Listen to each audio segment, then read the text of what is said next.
All right, Morgan joins us now. First in the morning with entertainment, and what you got going on? I'm sorry, I'm still not over the fact that the plane turned around. This is our jet. Would be my nightmare. As somebody who's a regular flyer, yes.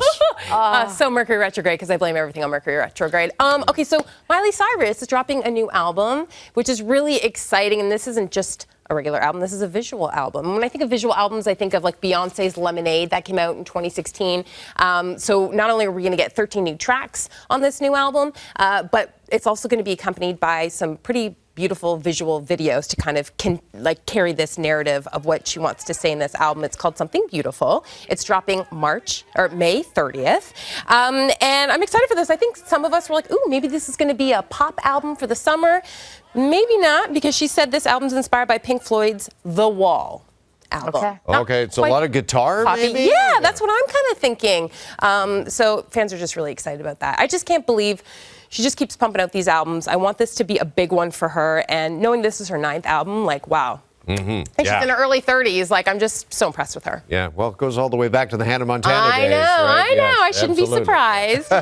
All right, we got new music from Miley. Yeah. Meanwhile, Lizzo's got a new track out right now, and she's also branching out into acting. Yeah, this is actually huge. Speaking of guitar, she's actually learning how to play guitar for a role, her very first acting role. She will be playing Sister Rosetta Tharpe.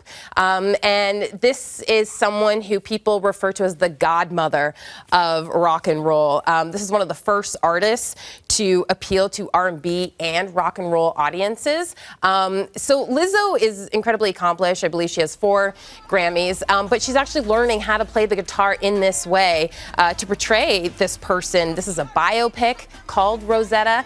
I'm excited to learn more about this pretty iconic musician. This is somebody who influenced Chuck Berry, Elvis Presley, Johnny Cash.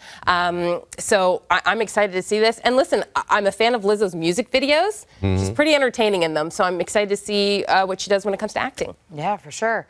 Speaking of acting, George Clooney says no more rom-coms or no more romantic leads? I know. I was like, wait a minute. I don't like this. I don't know. Okay, why do that to us, George? I know. He goes into it, but I was thinking when the last rom-com was, and it was with Julia Roberts. Yeah. I think it was called Ticket to Paradise. Sure. A couple of years ago. I think it did okay.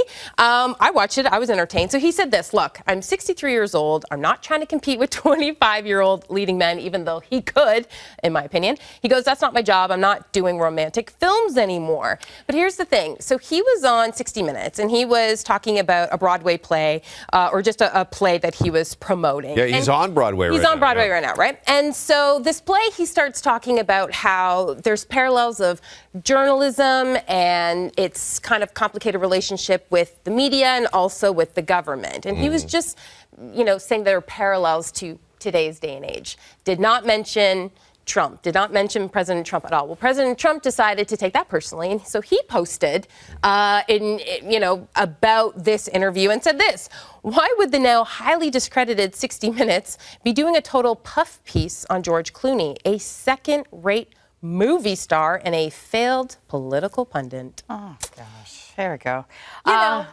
There you go. But never about Trump, though, for a second. To George, though, you know what? I wish George wouldn't say that, because, honestly, I don't want him to compete with 25-year-olds, nor do I want women, his counterparts, to be competing with 25. I want storylines for that age group, for our age group. I want older romantic storylines. I know, and he's so good at it. And, when you have that movie with Julia Roberts and him, they had wonderful chemistry. Honestly, I don't know how well it did, but I enjoyed it. So, yeah, give me more George Clooney. Yes, I know. Clooney's my spirit animal. That's all I'm going to say. I try to, every day, channel a little Clooney, a little Cloonster. I fail miserably, but I try. Yes, all right. Thank you, Morgan. Thanks so much. Appreciate it.